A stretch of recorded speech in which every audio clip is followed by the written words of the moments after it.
Hi, I'm Meg West, host of Garden Wise, the quarterly sustainable landscaping show. This episode is all about water harvesting and rain gardens. We'll tell you why it's beneficial and how to implement some techniques in your own yard.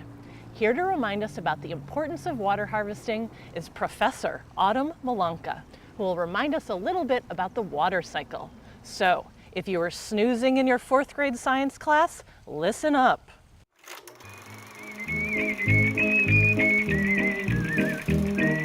Hello everyone, my name is Mrs. Malanka and I'm a scientist for the City of Santa Barbara's Hydrology Department. I'm here today to talk to you about the water cycle and how it benefits and actually sustains all of our lives. In general, the water cycle is 100% dependent on our oceans. Water evaporates from our oceans and condensates as water vapor into clouds. Then it falls as precipitation, whether that's rain, snow, or hail, onto the planet Earth. And that's the water that we all depend on to live. Now, a lot of that fresh water is caught up in ice and snow, and it can stay there for years and years and years. So, what we're really depending on is the even smaller percent of that fresh rainwater that falls as rain and runs down our mountains into the creeks and then slowly makes its way back into the ocean, thus the water cycle. So in summary, over 70% of our city is actually covered in hardscape. And the trouble with that is that the natural fresh water is no longer being captured by soil and filtering into the ground and being naturally treated by soil and plants. Instead, it's being fast-tracked off of these hardscapes and hard surfaces directly into storm drains and into creeks or even underground.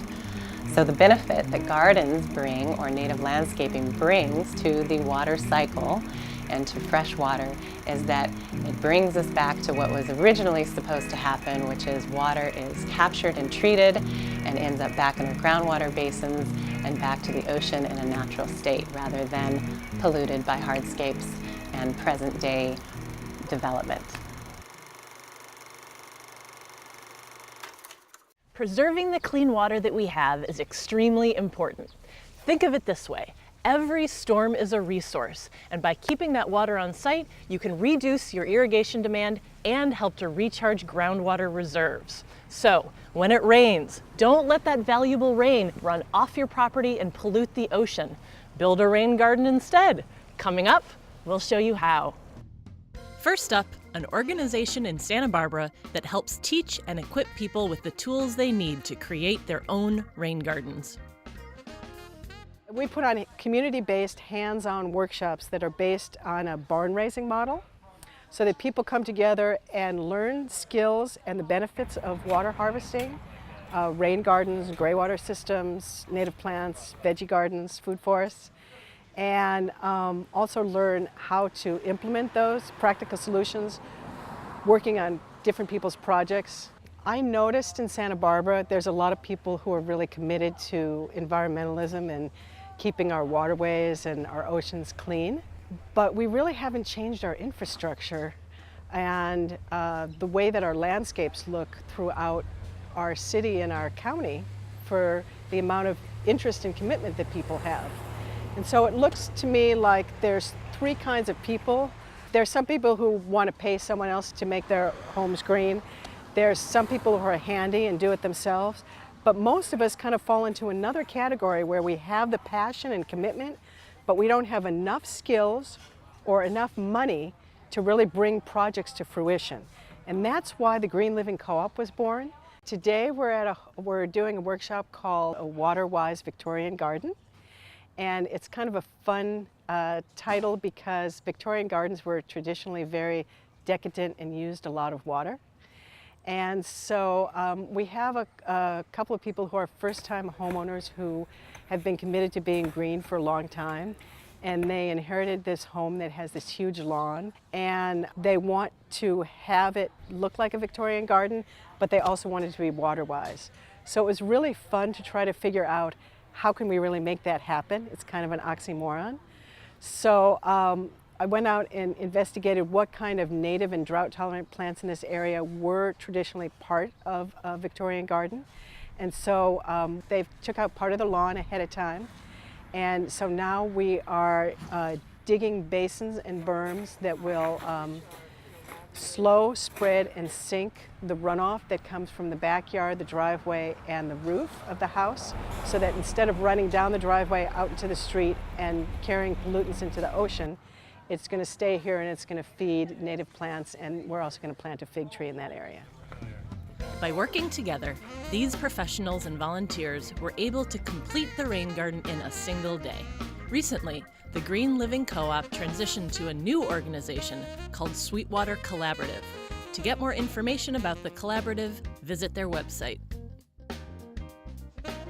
Up next, we headed to Goleta to take a look at another property and see what kind of water harvesting tools they've implemented. I think at the point that we bought it, we didn't think that much about the landscaping, aside from that we didn't like the juniper forest that we had. And we knew that we wanted to go for something that was really water conserving and using native plants and a lot of edibles. Stacy and Joelle contacted me in summer of 2010, so about 2 years ago, and they were fun clients because right from the get-go they wanted to do sort of the things that are near and dear to a garden designer's heart, which was they wanted things that were environmentally responsible, they wanted natives, they wanted to be in sync with the climate, the seasons, attract beneficial insects and birds and butterflies, and also something that's sort of new to design, especially in a residential setting, is keeping water on site, the rainwater, prevent runoff from going into the drains and gutters and flowing out to the ocean. One of the ideas with rainwater harvesting is you want to create swales or sort of riffles down a property so that the water can't reach and it slows down rather than the water just sheeting off. When they moved into their home, there were no existing rain gutters. They did their research and installed an entire water collection system consisting of rain gutters, rain barrels, and an underground reservoir. This is one of our water collection systems. The water comes here from the gutter. We have this thing here which basically is a filter so that the leaves don't get the system plugged. And then what happens first, that water is diverted to the rain barrel. The rain barrel actually now it's full. So when it gets full, then actually the water stops flowing to the rain barrel and goes down the rest of the gutter. And then we have a system underground that goes under this path. This is where the water comes, the excess water from the rain barrel. We have an outlet here, and actually has a cover so that mosquitoes don't go in if there's water here. So when there's lots of rain, the water comes here, and there's sort of a little dry creek here, and the water gently flows down, where there's a hole that you can't see, it's filled with rocks and then dirt on top, so that water can accumulate there, and eventually feeds the tree. We have a persimmon tree down there and whatever vegetation we have there, so the water basically stays on the property. So this one is a little different. Here we have a rain chain, which is very pretty when it's raining. Now of course it's dry, and what happens is that the water comes down, and then there's this urn and it overflows, and so when it rains, water comes through the sides, and here there's again a big hole underneath it full of rocks, and so the water actually sort of stays here. It doesn't roll off, but most of the water stays here. The next thing was, and this was really fun, they wanted to have an edible garden in their front yard, but have it be ornamental. And not just growing annuals like tomatoes, but also integrating bearing fruit trees and sort of unusual ones. They have a cherimoya tree and a fuyu persimmon, both of which are more farmers market type crops. You know, they're specialty things, and so those are fun. Blueberries, we can now grow blueberries in our climate, and so they have 4 or 5 blueberry plants in as well. And so those are permanent. Artichokes, which are really sort of a sculptural, you know, they're a nice design element. Next, Joan showed us around the landscape and explained each beneficial element of the garden and how they function when it rains. Because we have so many succulents in the area and a lot of plants that do like it dry, we've mulched with gravel. So it's both an aesthetic thing, it shows the plants off, and it's also a functional thing that it's not collecting and trapping too much water up underneath the base of the plant above the soil. But where the trees are, these are mulched with organic material. This is a bark mulch. It's going to break down and release nutrients into the soil, and that will continue to be replenished over time. And so that helps, and that's why with any of the edibles, with the 2 trees and with the blueberries, and then obviously inside the raised vegetable bed, those are all mulched with organic material because you do want that replenishing of the nutrients into the soil. On the other side of the driveway, we were able to create, because of the slope, the raised vegetable bed and 2 stone walls dropping down to the street. On this side, we really didn't have enough slope or depth, so we just have the 1 wall, and it's a little bit taller, but again, dipping down behind it on this crunchy gravel path is another deeper swale. And on these swales, they're contoured down and then they're filled with gravel or with rubble. And that's why they don't look like they're a depression along the surface, but there's something slowing down the water underneath and trapping and capturing that water. And then down at this end, we have the other fruit tree. This cherimoya started out just as a little stick, and it's already got good, super healthy growth. And you can see one of the benefits right here is that if you take a look at the mulch, it's nice and damp. It's not super soaky. It's not sitting in a swamp, but the soil is nice and damp throughout the root area, which is really good and healthy for the plant. There's also a little bit of gopher wire as a precaution, and the tree is just doing really well. We have ceanothus, which is a no water plant over here on the other side of the cherimoya, and so because we've got that gravel drain behind, we can irrigate the cherimoya and yet still have a dry water plant really close. It's kind of interesting with rain gardens because it's not always using the rainwater to irrigate a particular plant. And I think that that's really illustrated in this garden very well because we have some plants that really are low water plants, the succulents, the natives. An example of a plant that's really adaptable is the California gray rush, which is this Juncus potens, and it can handle both a very dry location as well as a very wet location, so it's very forgiving. The other use of the rainwater is channeling the big whoosh that comes with a heavy storm and directing that water to the cherimoya tree, to the persimmon tree at the opposite end of the yard, and recharging those areas, and then also filling the rain barrels, which are then used for supplemental water, for hand watering later on. And I think Stacy made a really nice point too about the natives, that they really, in the middle of the summer, if there is a little bit of water in the rain barrel, having fresh rainwater on them is just a really natural thing. Rain gardens are not only for residential sites. At the Patagonia headquarters in Ventura, we incorporated bioswales, permeable paving, and curb cuts into an existing parking lot. These retrofits allow the rain to slow, spread, and sink into landscaped areas. Here we are at the Patagonia campus in Ventura, California, and about a year ago they hired me to help them make the landscape here more sustainable. Now, one of the places we focused on is the parking lot here of their retail store, and before this redesign was implemented, it was just a skinny little planting area with some junipers, and when it rained, all of the water just ran off right into the sewer, and there wasn't this bioswale to catch the water. So as you can see, what we've done here is put new curbs in with curb cuts that allow the water to come through when it rains, and then it filters through these native plants through down to this rocky low point in the swale, and then it flows underneath the driveway apron at the end and infiltrates into the soil and recharges the groundwater and cleans the water. So we want to slow down the water, let it infiltrate and bring out the toxins and everything, let them filter through the soil so they get cleaned out. And that's nature's way of cleaning water. So we're just helping with natural processes, making that happen with our gardens. Before we added this bioswale and natural water filtration to this area, the water just kind of pooled around this driveway. But we've improved the design here by adding this culvert that allows the water to come down underneath the driveway, and then it infiltrates into this natural area behind. We haven't changed any of the natural drainage patterns. We've just given the water a place to go.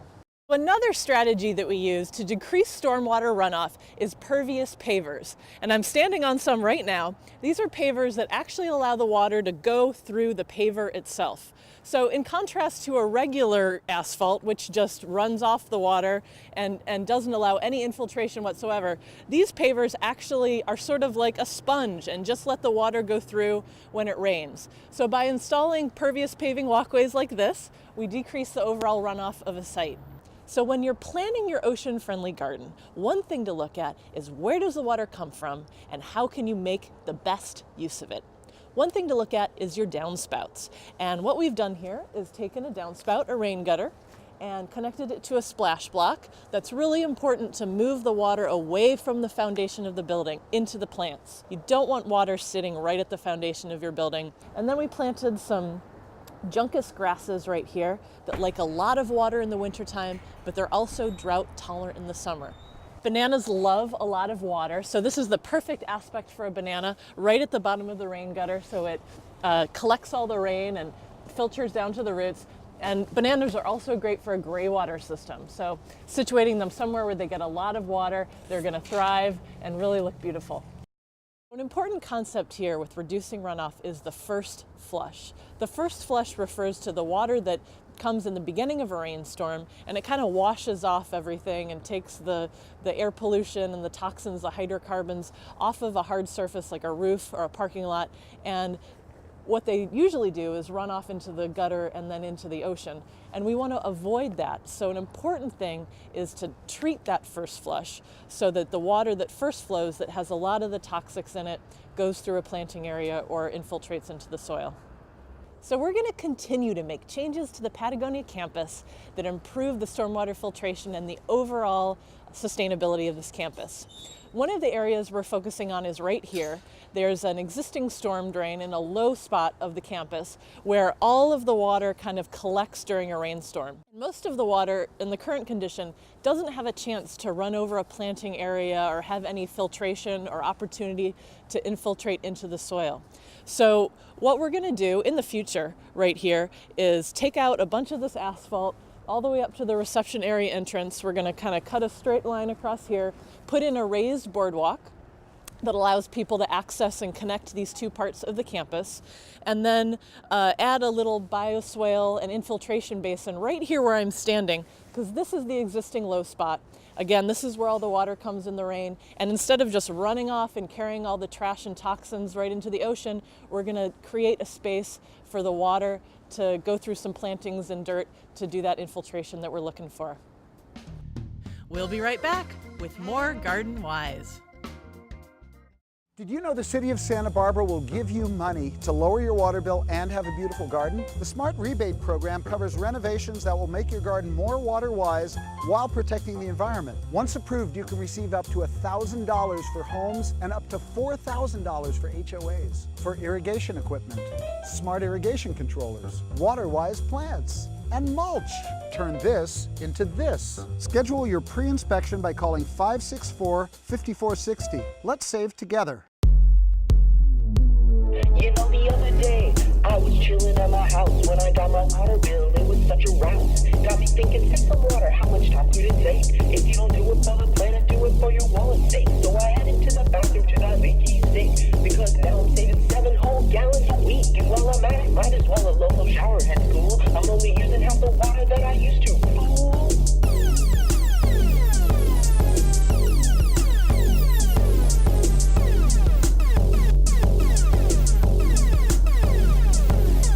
Bathroom's all decked out, I'll be saving some money. But the rest of my house, man, that joke isn't funny. So as I went out to clean my dusty driveway, I used a broom and not the hose, saving water, I'll say. And then I busted out the hose to water my lawn. I didn't hit the pavement, cause then the water is gone. I made the change to save the planet and my money too. But the best part is, you can too.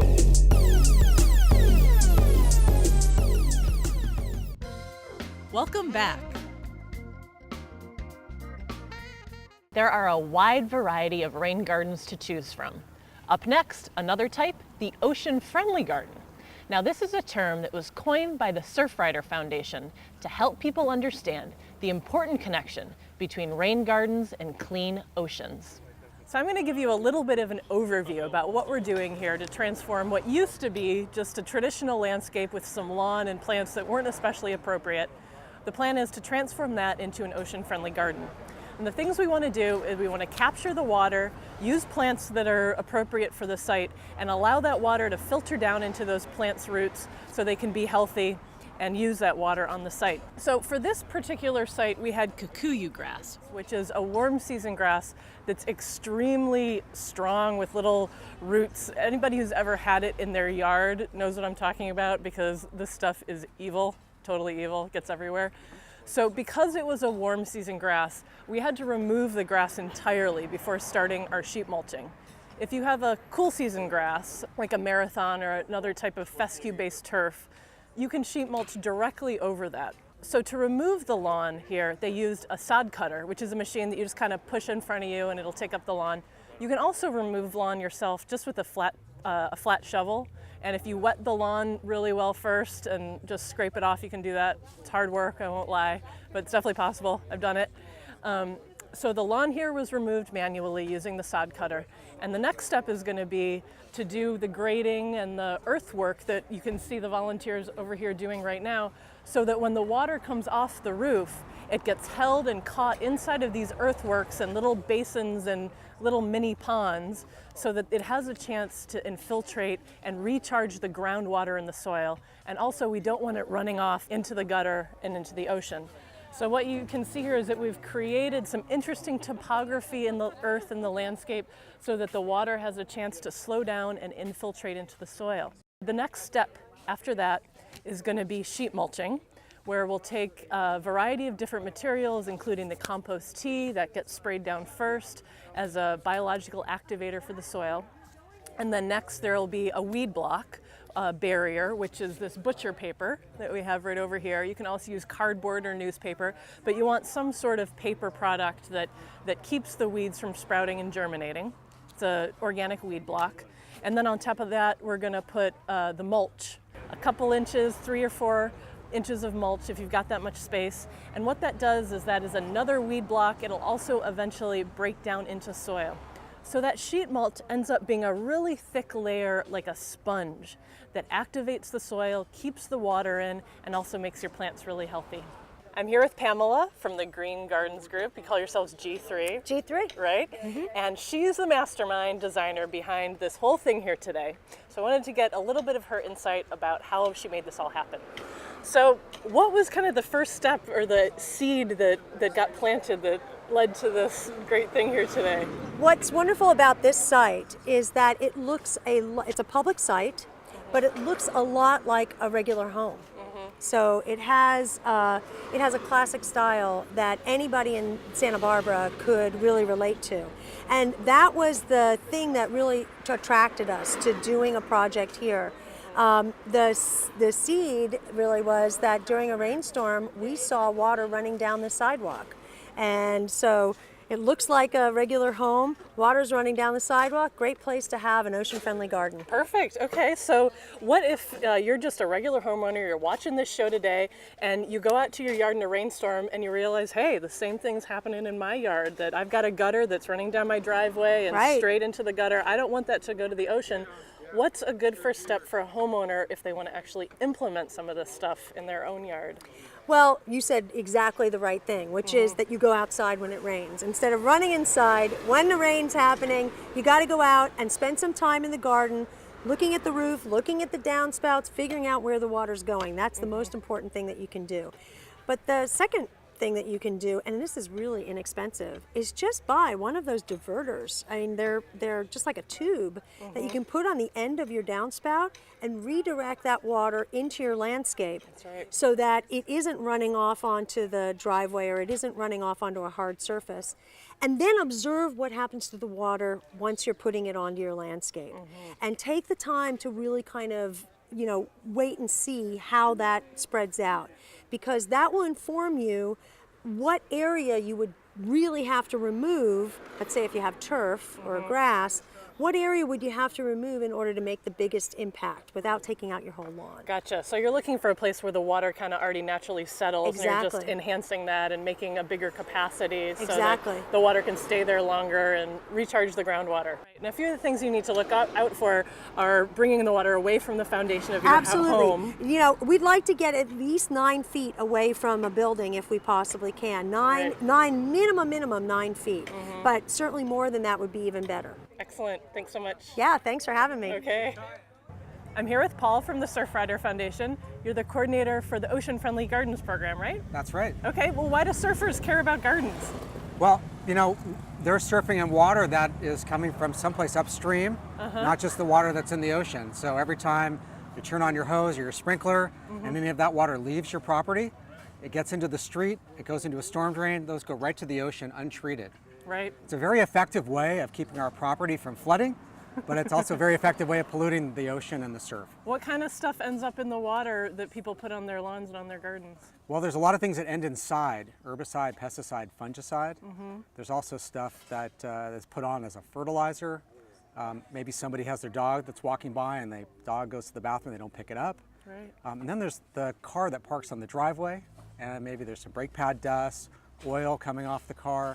And then there's just the exhaust. When we're driving around, that goes into the air and it settles on a hard surface. And so the next time it rains, or we create a rain by the hose, washing our car, washing down the driveway, it's going to the street. Goes to the ocean. Yeah. So a good thing you can do to protect the ocean is not to use herbicide or pesticide in your garden. But what you've organized today with this workshop is getting people to go a step further and actually create a garden that cleans the water. That's right. So can you tell us a little bit about how that works? Absolutely. Surfrider calls it applying CPR to the garden, kind of like wanting to resuscitate somebody who's choking. Well, our landscapes in many ways are choking. So CPR stands for conservation, permeability, and retention. Okay. And it's to help revive our watersheds. You know, we all live in this kind of bowl of a site. Wherever we are, we're in a watershed. There's a high point and a low point. And in between, we want to, what has been called slow it, spread it, sink it. We want water to slow down, have a chance to spread out and sink in to the soil. Because like you're saying, the soil acts like a filter. Right. So what we're doing here at this site is what anybody could do at their home. Water that falls on the roof, water that goes onto, let's say, a rain gutter and then to a downspout is directed onto the driveway. That's the way city code has been for a long time. It's now changing. It's called low impact design. And that's the idea of directing that water into the landscape. And it serves two purposes. It's free water. Why use water from the hose, which in Santa Barbara's case is a local source. But besides Santa Barbara and Ventura, everywhere else we're shipping in water from far away. And as a side note, #1 user of electricity in the state, moving and cleaning water. So we want to reduce our energy use by reducing our water use. So back to the site. We're taking water from the roof, we're directing it into the landscape. Then we're turning the soil into a sponge.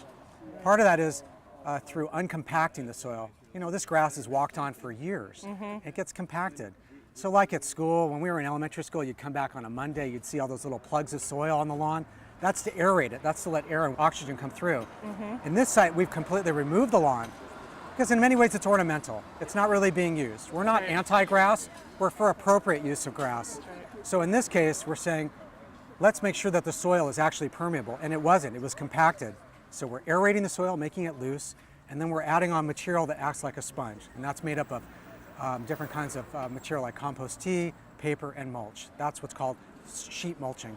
Nice. So you've organized this community work day today, and we've got a great turnout, tons of people. It's awesome. Awesome. And all these people hopefully can go home and learn how to do an ocean-friendly garden in their own yards. And if enough people do this, we can decrease the pollution in the ocean, right? Yeah, absolutely, and decrease water use. And decrease water use. And also decrease green waste. You know, all that stuff that people put in their green bins, mowing the lawn, tree trimming. You know, a lot of that is because either plants are overplanted, they're too close together, so you prune them a lot. Or it's a plant that's not appropriate to the climate. You know, it's just not meant to be here. So the plants that we're going to be planting today are native to the area. They're adapted, and we're going to properly space them.